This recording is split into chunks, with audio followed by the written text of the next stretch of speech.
Zona Libre, con la conducción de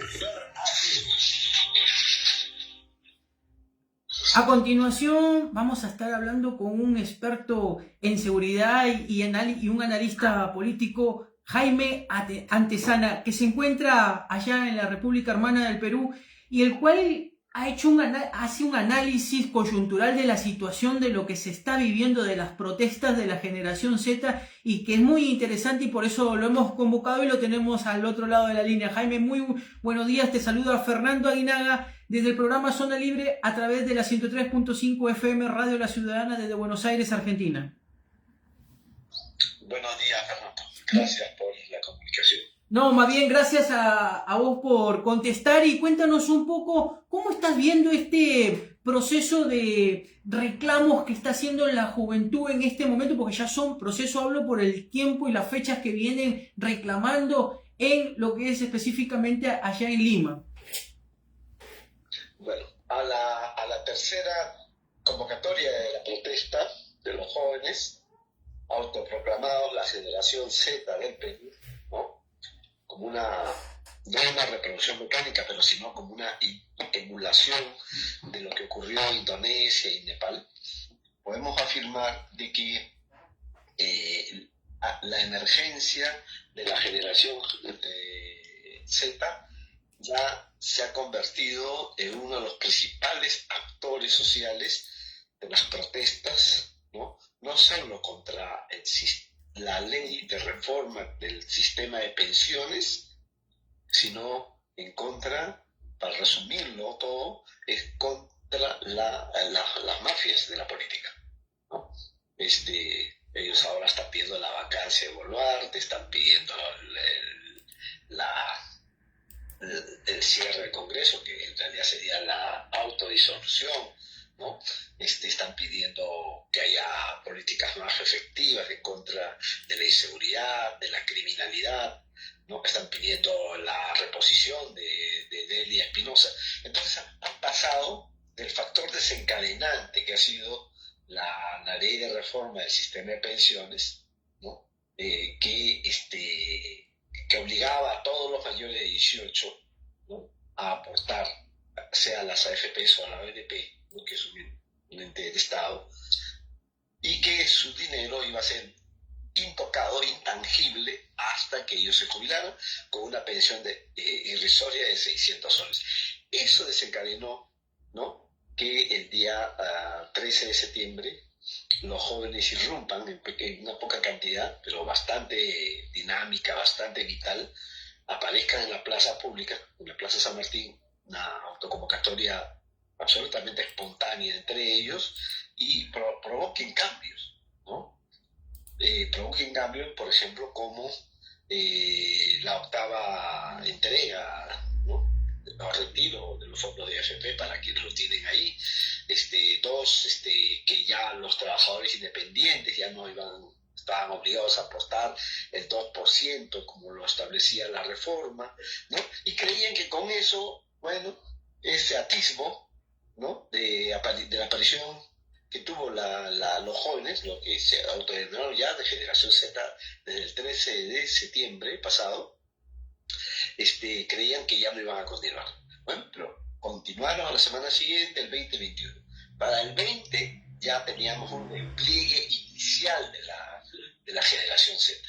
El 13 despertó, el 2021 se desplegó.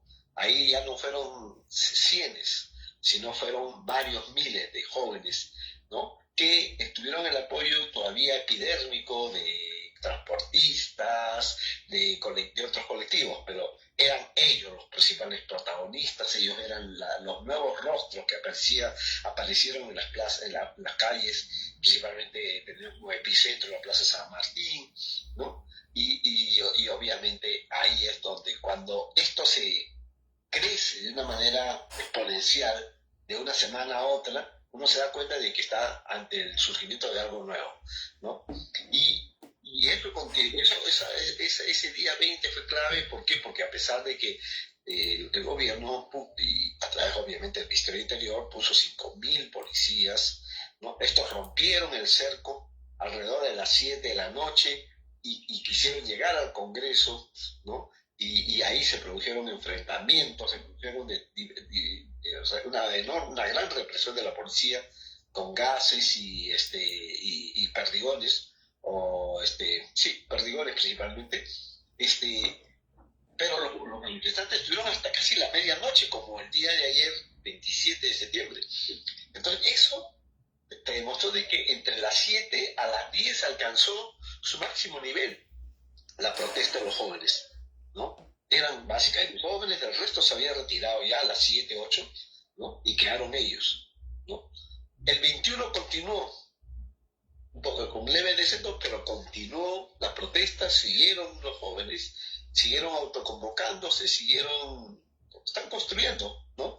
Este es un sujeto social que recién se está construyendo.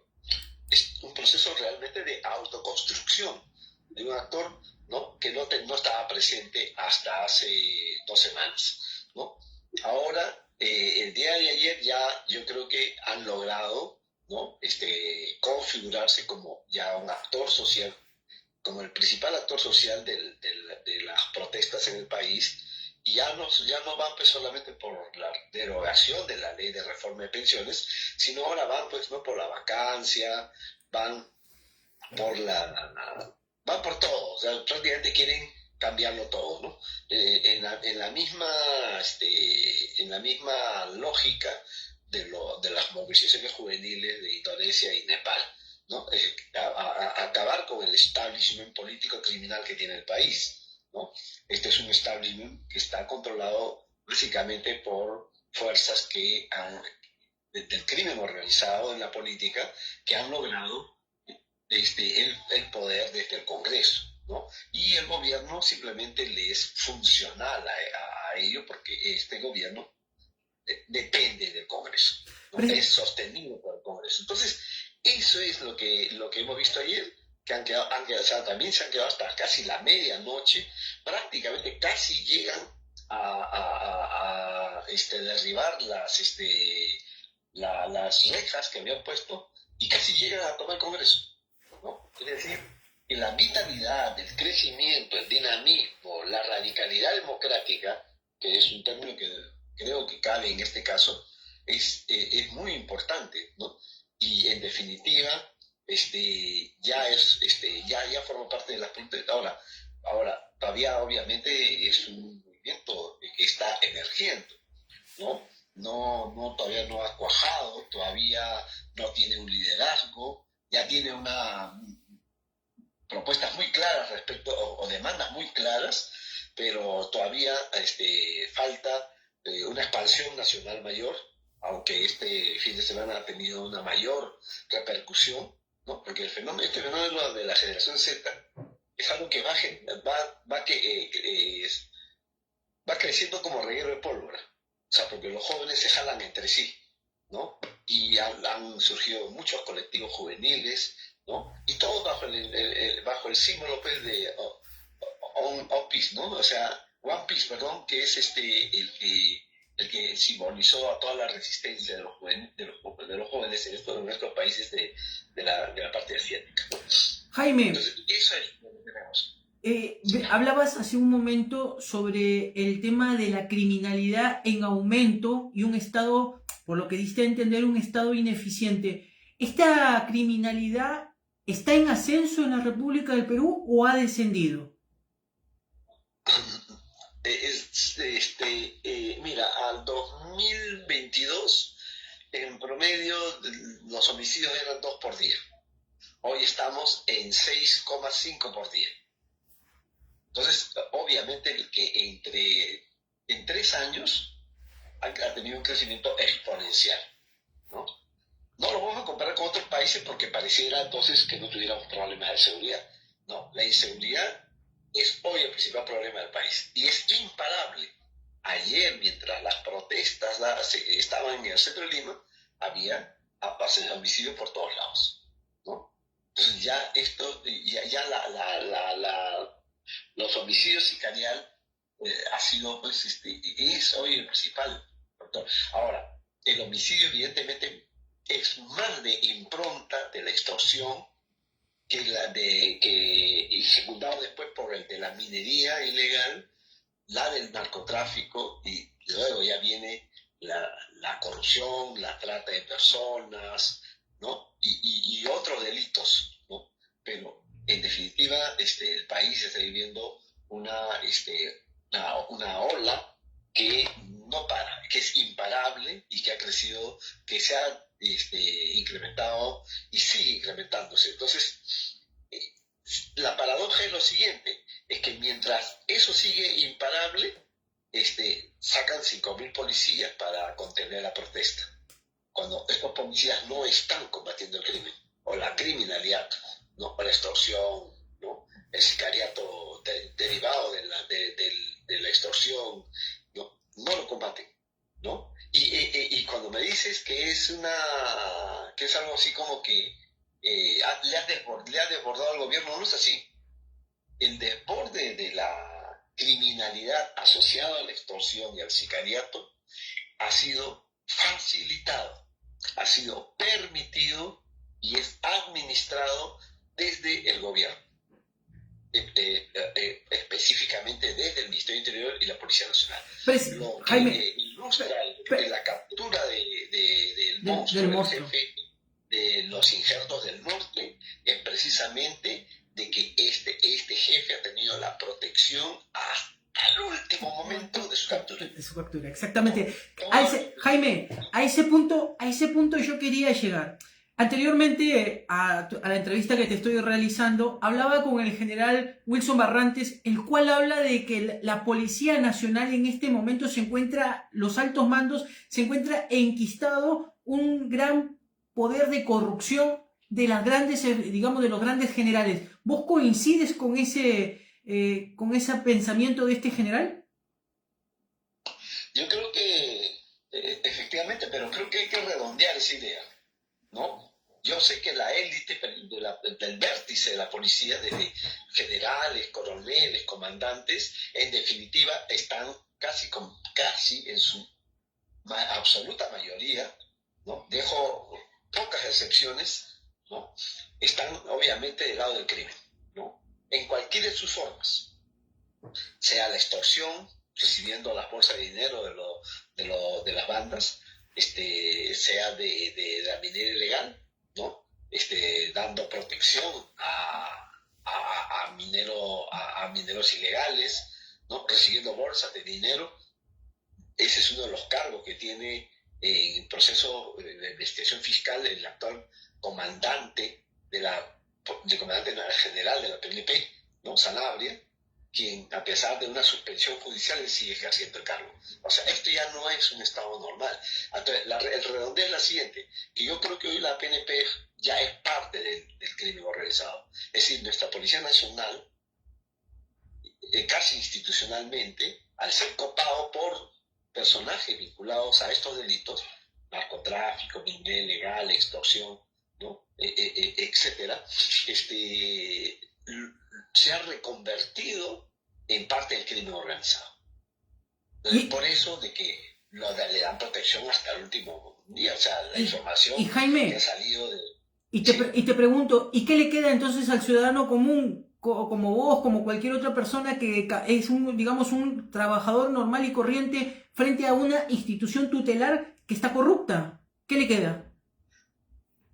Tiene que tomar sus propias formas de autodefensa, como están haciendo los transportistas de Lima en los conos, tanto van poniendo sus micros en toda la vía por 4 horas, ¿no? Eso empezó en San Juan del Lurigancho, luego le siguió Cono Norte, ayer fue en Lima Sur y hoy continúa, ¿no? Es decir, a pesar que es domingo, ¿no? Pero entonces la única manera de paralizar la ciudad es que los transportistas, de manera pacífica, ¿no? Cero violencia, es que 20, 30, 40 unidades impidan el paso de la gente. Así de simple, eso es su forma de cuestionar. La otra forma es esta protesta, ¿no? Estamos hablando de la protesta de los jóvenes, esta protesta de los jóvenes. Claro, por supuesto. Definitivamente. Yo creo que si el factor desencadenante fue el tema de la reforma de las pensiones de la AFP, yo creo que ellos van a terminar, si es que logra cuajar y logra todavía ser un sujeto social, ¿no? Van a apuntar al Estado civil político criminal, lo que yo llamo el narcoestado peruano, ¿no? Porque hoy el Perú vive un narcoestado, o en otras palabras, para integrar narcotráfico y crímenes conexos o independientes a él, yo le llamo república narcocriminal. Entonces, ¿por qué es una criminal? Porque todo está controlado por el crimen organizado de la política, ¿no? El Congreso, el Ejecutivo, el Tribunal Constitucional, la Junta Nacional de Justicia, el Ministerio Público ya ha sido tomado por Aladino. ¿Qué queda? El poder Judicial es un archipiélago de juzgados en la que ellos también tienen una cabecera de playa y de control, ¿no?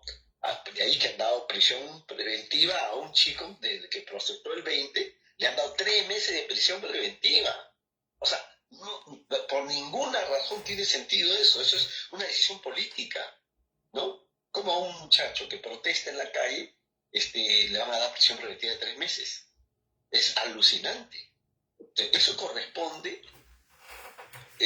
esa prisión preventiva, como lo que hoy sabemos respecto a toda la información que ha fluido desde el más alto nivel de la PNP hacia el monstruo, cuando estuvo todavía ahí en la casa donde fue capturado, corresponde a un estado criminal, ¿no? Pero nosotros no podemos hablar de estado criminal a secas, en abstracto. Nosotros tenemos que darle contenido, porque el Perú es el segundo productor mundial de cocaína, acá el narcotráfico después tiene un tronco histórico del crimen organizado. Precisamente, Entonces, y ese tronco... sí, precisamente a ese punto yo te quería llevar, porque vos sos un influyente analista en cuanto al tema del narcotráfico. Acá en la República Argentina ha sucedido un hecho que está generando mucho revuelo en la sociedad, que es la muerte de 3 personas, de Brenda, Morena y Lara, 3 víctimas de un crimen en Argentina, y su desmembramiento por parte de un grupo narcocriminal que lo lidera un joven de 20 años de nacionalidad peruana, que se llama Tony Jansen Valverde Victoriano, que se encuentra corrido en este momento, y según los medios de prensa estarían hablando de que este joven ya estaría rumbo al Perú, porque ha realizado transferencias por cientos de miles de dólares en un esquema de recaudación armado a través de Mercado Pago. Entonces, la pregunta que te hago es, en este momento el narcotráfico, ¿qué tanta influencia tiene el narcotráfico frente a un gobierno decadente como es el gobierno que actualmente lidera la doctora Dina Boluarte? Bueno, acá todos los criminales del mundo narco pueden obtener su libertad pagando cupos, pagando coimas a una jueza, como la hermana de Ali Asbani, que fue fiscal de la nación.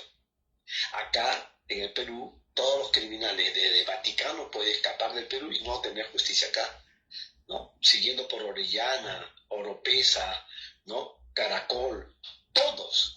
La policía peruana no captura a ningún hombre importante del mundo criminal, ¿no?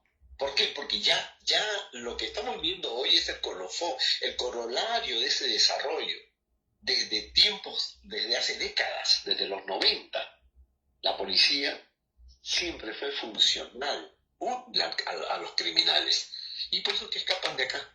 Acá no son capturados. ¿Quién ha capturado al asesino, por poner un ejemplo chiquitito, del periodista Gastón Medina de Ica? Lo capturó la policía chilena, ¿no? Es un venezolano que hasta ahora no lo traen, ¿no? ¿Quién capturó a Cuchillo, el que supuestamente es el responsable de la masacre de 13 trabajadores de una empresa RR articulada a otra empresa que trabaja para la Poderosa? ¿Quién? La policía colombiana. Acá no, lo dejaron ir por el aeropuerto como si nada. 4 días después de que se supo de que a él le involucrarían en la masacre, con visto bueno oficial. ¿Entiendes? Ese es el Perú, un país donde ya tiene lo que podríamos llamar, para citar a una jueza de Venezuela que yo la entrevisté cuando estuve allá en Caracas, este es un estado criminológico, ¿entiendes? Criminológico, un estado criminal, pero que en su forma concreta es una república narcocriminal, o podríamos resumirlo en narcoestado. Ahora, yendo al tema de este pequeño J, ¿no? Que es el que se les indica como el autor del triple feminicidio. En realidad es un ajuste narco. ¿Ya? Es un ajuste, vos podés decir que es un ajuste narco, o sea, tus investigaciones pueden deducir que es un ajuste narco. Pero sin duda alguna, es un ajuste narco. Okay. Este pequeño J, de 23 años, no 20, sino 23 años, lo que tengo en la información, no me acuerdo todos sus nombres y apellidos, porque obviamente no lo tengo en papel anotado. Pero lo que yo veo es lo siguiente. Se llama Tony Jansen Valverde Victoriano. Así se llama. Bueno, Valverde, ya. El Valverde, Victoriano, él no es un capo, propiamente dicho. Yo creo que él está en la fase él envía droga de Perú y él se dedica a la reventa, a lo que llaman allá narcomenudeo, ¿no? Pero yo creo que va más allá, porque para manejar cientos de miles de dólares, ¿no? O miles de dólares, tú no puedes ser solamente lo que llamamos acá en Perú un microcomercializador. No. Un microcomercializador no maneja esa cantidad de dinero. Yo creo que él está entre los que vienen desde la historia acá, viene desde el caso de Narco Marcos, el caso del Narco Yayo, el caso de Manteco, ¿no? ¿Quiénes son ellos? El caso de Ruti, el caso de Shakira. Son organizaciones transfronterizas, ¿no? Del narcotráfico, del mundo criminal. No son carteles tampoco, ¿no? Sino organizaciones transfronterizas en un precartel. Están en camino a ser carteles. Aunque allá en Argentina se dice de que es un cartel peruano. Se indican a Marcos, ¿no? A Marcos, como Marcos Estrada, sí, como el que sería el jefe de un cartel. Yo creo que un cartel, según mi definición, yo lo he escrito en algunos artículos, es una organización una multinacional de la droga. Es decir, se dedica a exportar droga de un país a otro, a varios países, ¿no? De una misma región o de un mismo continente o de otros continentes, ¿no? Para ponerlo en esos términos. Y ellos son los que definen el control de los territorios y los precios, ¿entiendes? Sí. Definen esas tres cosas. Bien, entonces ellos, ¿en qué nivel están? Ellos están en organizaciones transfronterizas, es decir, que están haciendo que el envío de la droga sea por vía aérea, usando el puente aéreo Perú-Bolivia, Argentina en este caso, porque hay el puente aéreo se subdivide en Perú, Bolivia, Paraguay, Brasil. El otro es Perú, Bolivia, Argentina, ¿no? O sea, no entran a Paraguay. Entonces, la frontera de Santa Cruz con Argentina permite el flujo de la droga.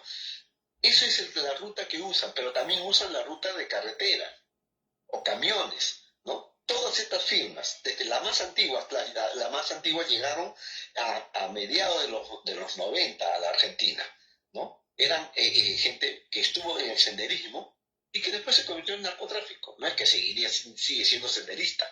De ahí las pintas, desde que capturaron a Guzmán, pocos años después de la captura de Guzmán, desde el año 2000-2002, ya había pintas en las vías de la miseria de Argentina, ¿no? Sobre todo de Buenos Aires, del Movalé, cuando aparece el 2009.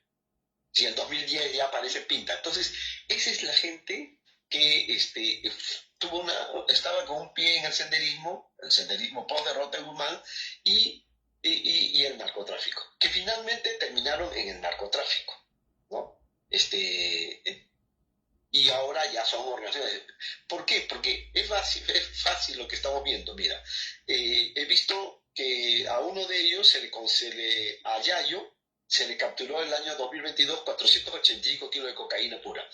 Eso ya no es ya no es pues un simple abastecedor de narcomenudeo, ¿no? Eso ya es una organización importante, ¿entiendes? Y este señor está fugitivo, seguramente estará en el Perú, porque acá obtiene protección, ¿no? Mientras tenga dólares, tiene protección allá. Claro, acá que mueve esta cantidad de casi media tonelada, en definitiva, ya tiene protección. Ahora, Julio Rodríguez, lo que a este narco que le llaman el peruano, también movía la droga en vuelos, es decir, Perú, Bolivia, y de ahí entra por frontera a Argentina. Entonces, tú estás hablando de organizaciones transfronterizas del narcotráfico. O sea, la demanda argentina está cubierta por organizaciones transfronterizas peruanas asentadas en Argentina, ¿no? Pero no son precisamente los que acumulan más en la economía y la política. Ese es diferente. Ellos son en la parte criminal activa, ¿entiendes? Han sido identificados, tienen procesos judiciales, han purgado condena en varios casos, ¿no? Entonces, ¿dónde está la acumulación, ¿no?, del dinero? Debe estar, pues, en el sector más ficho de la economía, ¿no?, y de la política. Porque estos pueden ser como los rostros que teníamos acá desde el 60 hasta los 90, ¿no? Los narcos eran conocidos acá, pero acumulaban económicamente, ¿no?, para convertirse en empresarios importantes y después en hombres muy influyentes en la política. Eso es un proceso que se produjo acá entre los 90 y 2000. Jaime, perdón por interrumpirte y te hago una pregunta que me viene a la mente porque en un entrevistado anterior también del Perú hablaba sobre que hay bancos en el Perú que hacen lavado de dinero a las organizaciones narcocriminales. ¿Eso es cierto? Acá la mayor parte de nuestro sistema financiero y bancario, en los 80 y 90, y actualmente han ¿cómo te puedo decir?, legitimado mucho dinero del narcotráfico, ¿no? Antes lavaban, ¿ya? Los grandes bancos lavaban narcodólares. Ahora no, ahora los almidonan y los planchan. ¿Entiendes? ¿Cómo es eso? ¿Cómo es eso? Perdón, pero ¿qué es los almidonan y los planchan? Lavado, pero mucho dinero entra bajo formas empresariales, ¿no? Grupos empresariales que han surgido del narcotráfico, dinero que entra y que ellos lo almidonan y lo planchan, lo legitiman plenamente. ¿Entiendes? Okay, O sea, es que el narcotráfico aquí en el Perú ya no tiene capos conocidos. ¿Por qué? Porque todos están en la política, por eso existe. ¿Todos están en la política? ¿Cómo que están todos en la política? Alianza para el Progreso, por ejemplo, es un narcopartido, nace de la cocaína. Ajá. Podemos es otro narcopartido que también nace de la cocaína. Renovación Popular también es otro narcopartido. Muchos creen que del hotel, no. Ese es de la cocaína para el turismo internacional. Con eso estoy diciendo todo. Y Fuerza Popular es el partido que por antonomasia representa no solo al poder económico del narcotráfico, las firmas más importantes, sino al poder económico de raigambre oligárquica. Es aquella burguesía que viene de los inicios de la República. Esas dos se encuentran representadas en ese partido. Por eso llamamos el narcopartido más importante de Perú, hasta el momento, ¿no? Porque hay una pugna entre ellos. Bien, el resto son organizaciones criminales, ¿no? Pero en el vértice del poder hoy en el Perú está Fuerza Popular y APP, que son los realmente que mandan, ¿no? El resto lo secunda, ¿no? Y es por eso que tienes un narcoestado, pero que, como te vuelvo a repetir, no podemos reducirlo todo al narcotráfico, tenemos que integrar el tema del narco, pues es un estado narcocriminal, ¿no? Que es lo mismo decía el narcoestado, pero es lo que tenemos hoy, ¿no? Entonces, lo mismo debe estar ocurriendo en Argentina. Estos son los que mueven el mundo de la exportación, cubren la demanda. Estamos metidos en el narcomenudeo, ¿no? Y otros delitos conexos, porque deriva ahí ajuste de cuentas, deriva lavado de activos, deriva, pues, elusión, evasión de impuestos, ¿no? Etcétera, etcétera. Hay un enjambre de delitos conexos al narcotráfico, ¿no? Que termina en esto, en sicariato, ¿no? En lo que ha sido la muerte. Eso es por robo. Han robado merca, no plata. No creo que roben plata, porque tendría que tener acceso al dinero. Pero yo creo que la única explicación para que le hayan mutilado los dedos de la mano, la oreja, es las orejas, y las hayan hecho lo que le han hecho, un ritual de tortura que ha terminado con la muerte de estas 3 chicas, ¿no? En definitiva, es porque se han quedado con parte de la merca, ¿no? Según tu análisis, digamos, organización criminal, por así decirlo, ¿crees que puede llegar a tener ramificaciones, digamos, fuertes dentro del Perú? Es que de acá vienen, de acá han ido allá. De acá, de Perú migran para los demás países, digamos, tienen sus sucursales, por así decirlo. Claro, por ejemplo, el peruano vio que en los 90 o sea, el consumo de drogas en América Latina, empezó por Brasil y luego por Argentina y tercero por Chile, se incrementaba. Y esa demanda había que satisfacerlo. Entonces, ellos conocían el negocio acá o se vincularon con la producción de las drogas que había en el Perú, entonces empezaron a cubrir esa demanda. ¿Entiendes? Es muy sencillo, es un tema elemental. Tienes una demanda y esa demanda necesita ser cubierta por la oferta, es decir, la producción de drogas. Y eso está en el Perú. Entonces, te conviertes en una organización transfronteriza al al operar a la vez en el Perú zona de producción y en la zona de consumo que es Argentina. Entonces ellos han copado. Está clarísimo que ellos han copado todo lo que es la satisfacción de la demanda de la cocaína, de la pasta, no sé qué nombre. Sí, lo mismo, la pasta o cómo se llama cocaína. Pero ambas no son lo mismo.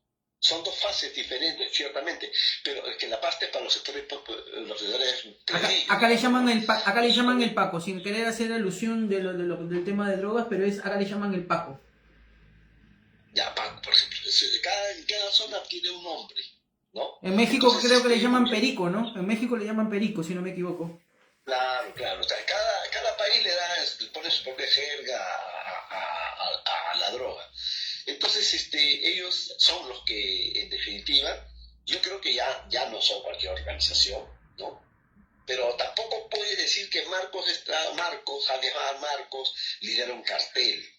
Yo diría que es una organización transfronteriza, ¿no? Carteles, por ejemplo, Comando Vermelo, o el primer Comando Capital, porque ellos no solamente hacen el traslado de Perú, Bolivia, Paraguay y entran al mercado brasileño, sino que también a la vez ellos envían droga a Europa. A Europa, exactamente. ¿Entiendes? Exactamente. Entonces, pero Jaime, es un cartel. Perdón por interrumpirte, la ilustración que nos estás dando y la pregunta que me viene a la mente en este momento es ¿qué carteles están digamos, operando en este momento en el Perú al ser uno de los países de mayor producción junto con Colombia de cocaína? Tenemos prácticamente, al igual que en Colombia, tenemos a todos los carteles. ¿A todos? Por ejemplo, tenemos a los brasileños, tanto Vermelo como el primer Comando Capital. El primer Comando Capital controla todo el eje que va de la droga de Perú, Bolivia, Paraguay, Brasil. PCC. Toda la zona que viene desde Ucayali a Madre de Dios, ¿no? Y parte de Loreto es Comando Vermelo. Bien, esos son los carteles brasileños. Los carteles balcánicos, me refiero, por ejemplo, al Grupo América, de Soran Jackson, que de pronto apareció muerto en la celda de base naval Callao. Él es Grupo América, uno de los carteles balcánicos de serbios, bosnios, montenegrinos, ¿no? Este cartel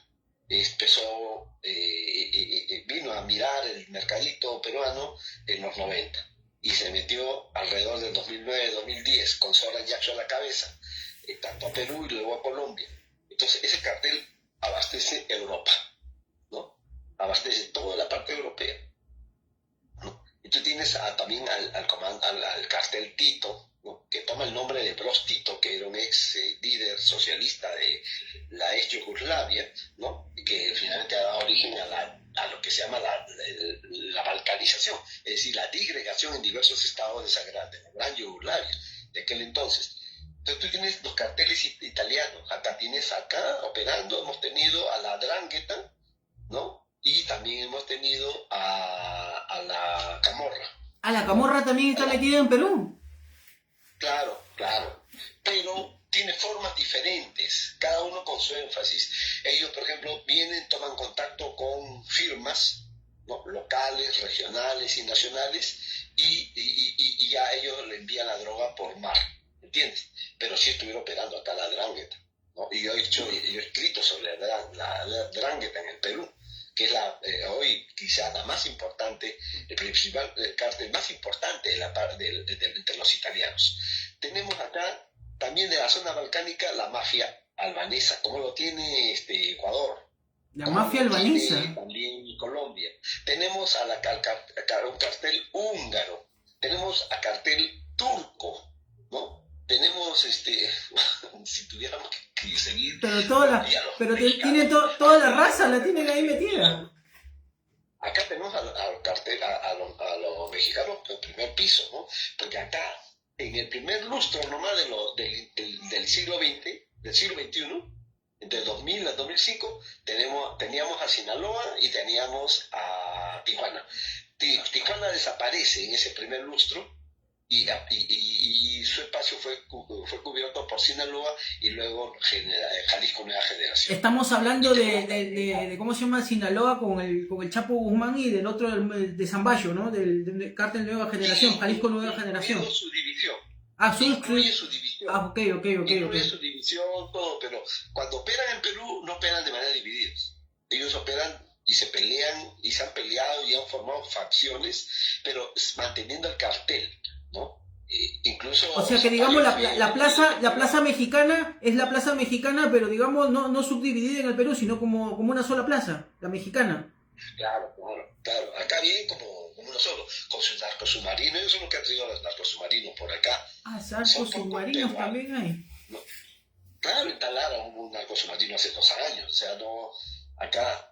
Pero todo esto en gran escala está en Colombia, porque Colombia hoy tiene 253.000 hectáreas, tiene más de 2.000 toneladas de cocaína en producción. O sea, ha adquirido semejante dimensión, ¿no? Mientras que Perú se ha quedado entre 900 a 100.000 hectáreas de coca, y estamos hablando de unas entre 900 a 950 toneladas de producción de cocaína. Pero Jaime, para poder pasar la droga, para poder pasar la droga de Colombia a Argentina o a Paraguay necesitan pasar por Perú, sí o sí, excepto que la quieran meter por Venezuela. Es que aquí desde el fines del 2022 a la fecha tenemos ya un narcoestado, entonces claro, eso se ha ido haciendo a pulso. Por lo tanto, acá ya no hay control. Acá lo que se hace es simplemente controles simbólicos. Se controla algo de droga, supuestamente se erradica algo de coca, supuestamente ahora ya ni se controla insumos químicos. O sea, acá ya no hay una avioneta que sea interceptada. La avioneta la encuentran en pista porque se averió, tiene fallas técnicas. Antes por lo menos hubo, hasta el 2016, 17, hasta el 18, antes de la pandemia, había interceptación de avionetas en pista. Pues como no tenemos control, no tenemos sistema de interdicción aérea, entonces la interceptación tiene que ser terrestre. Así es la cosa.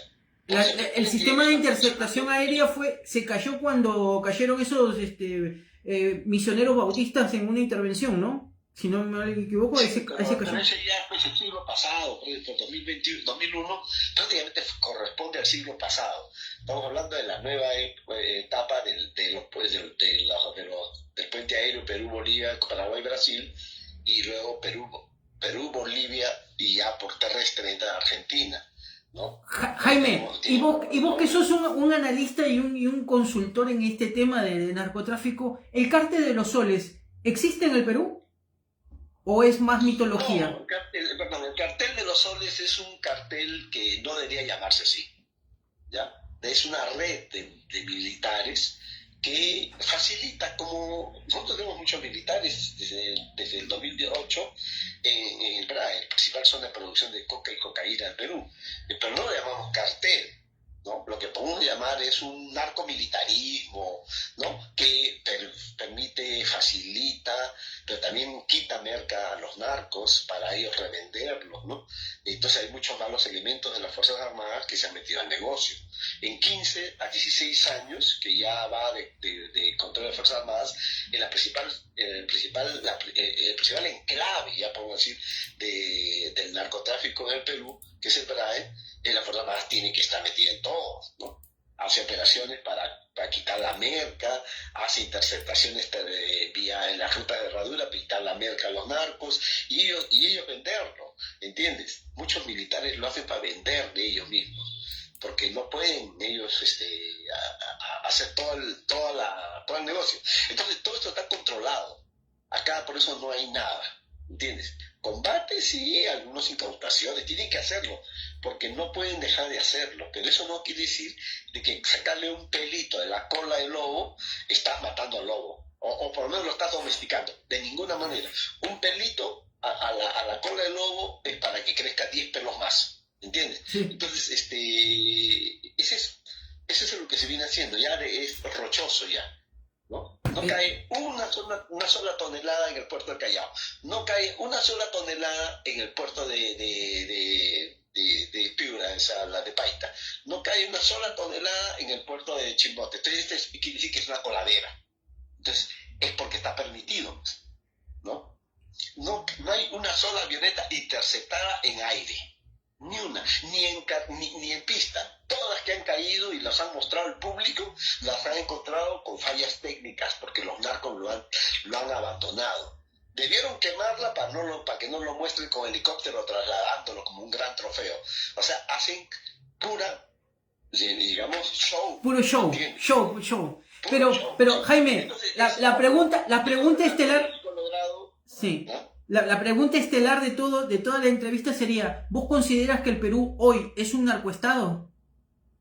Pero por supuesto es lo que te vengo diciendo, solo que como ya no se puede reducir todo al narcotráfico, tenemos que decir estado narcocriminal, ¿entiendes? Sí. Porque tenemos que incorporar a la minería del oro, que hoy mueve 12.000 millones de dólares, tenemos que incorporar a la corrupción, que se ha convertido en un poder fáctico, ya lo es, ya es un sistema que funciona a través de estructuras llamadas partidarias, que en realidad son franquicias en la política y que trasladan sus equipos a los gobiernos subnacionales, al Estado, ¿no? Y hoy saquean todo. Son saqueadoras de los recursos. Entonces, son estructuras, no son solamente una acción de 2 o 3 individuos. Tenemos que incorporar también ahí lo que es la trata de personas, la extorsión, porque todas esas son industrias del crimen organizado, ¿entiendes? Entonces estos están en un crecimiento nunca antes visto en la historia.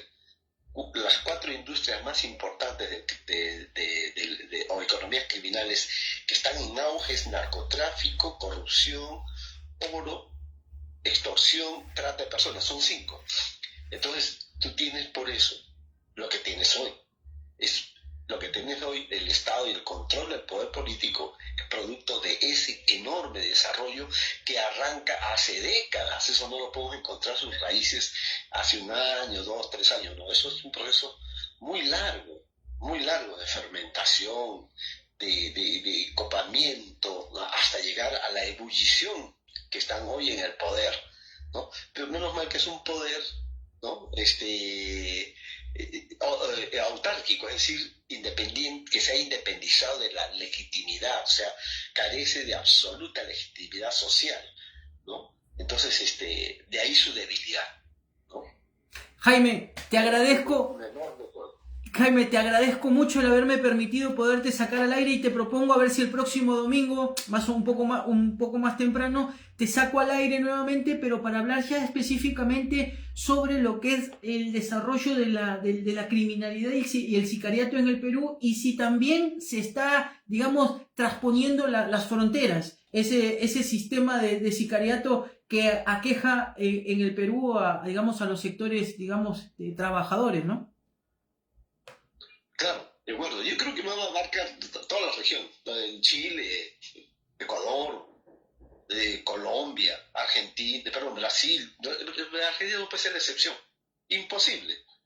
Y tarde o temprano tenía que ocurrir algo de esto, para que la gente entre en conmoción, ¿no? Pero lo que se viene va a ser cada vez peor, ¿no? Justo el narcotráfico abona el terreno a la extorsión, ¿no? A bandas extorsivas, abona el terreno para minería ilegal en las fronteras, donde hay zonas con minería. De hecho, que va a aparecer, si no es que ya apareció. Totalmente. Bueno, Jaime, muchísimas gracias, ¿eh? Te vamos a estar convocando para el próximo domingo. Estuvimos hablando con Jaime Antesana, analista y especialista en tema de narcotráfico, el cual nos estuvo comentando sobre lo que se vive y cómo es el desarrollo de las organizaciones narcocriminales en lo que es la República Hermana del Perú y su expansión en los países fronterizos o digamos cercanos a Argentina. Es así como nuestro programa llega al final del día de hoy, agradeciéndoles a cada uno de nuestros oyentes el habernos permitido poder ingresar a sus hogares, y será hasta el próximo domingo a través de la 103.5 FM Radio La Ciudadana y de este programa en particular, lo que es el programa Zona Libre. Agradecerle también a nuestra operadora técnica Laura Cristina Hanner ahí en los controles y en la producción técnica, y bueno, será hasta la próxima semana. Muchísimas gracias, buen fin de semana y buen comienzo de semana.